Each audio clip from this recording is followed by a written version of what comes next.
Tricia, the founder of Suntegrity, and many of you may already know that we have a refill for our face sunscreen and primer.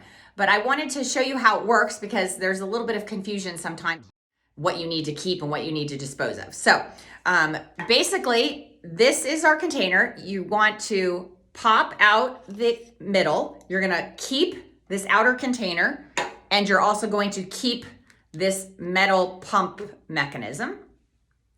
Okay, so you're gonna keep both of those. You buy the refill, looks like this, exactly the same, just has a cap. So you're gonna screw the cap off.